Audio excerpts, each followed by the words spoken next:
Teddy Roosevelt, president, more than 100 years ago now, he said, speak softly and carry a big stick.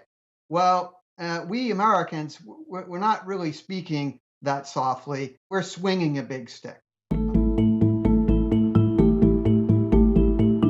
When I was in the Air Force, our vision, our mission was, we called it global reach, global power. We didn't say national defense. We talked about full spectrum dominance, and that's dominance of everything. It's dominance of air, sea, land, space. This is what the United States is about. And so again, going back to Biden with relentless diplomacy, well, that's going to require a major change because right now we are relentless military power.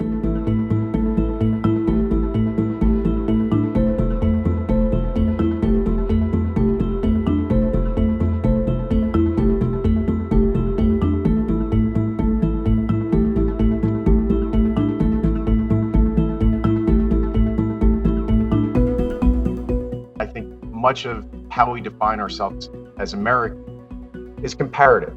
We look at the Cold War and, we're Americans because we're not communists. Because we're withdrawing from Afghanistan, we're starting to see this need for another comparative enemy.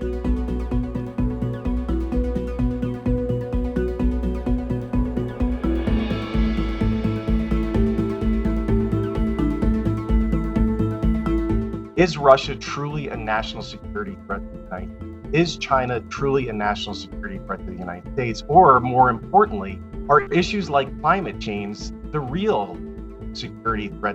You look at something like climate change as an example, that is a threat to the United States and the globe. That is a threat to security, but we're not wired, I think, coming out of the Cold War and coming through this global war on terrorism to think about security threat in ways other than militaristic definitions. When you take a look at the State Department, for example, the State Department's budget in 2020 it was roughly $44 billion. Well, the Pentagon and the intelligence community, it's roughly 20 times that. A lot of what drives our foreign policy is actually weapons sales.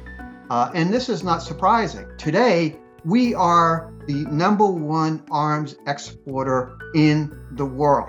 No other country comes close to the amount of weaponry that we sell overseas.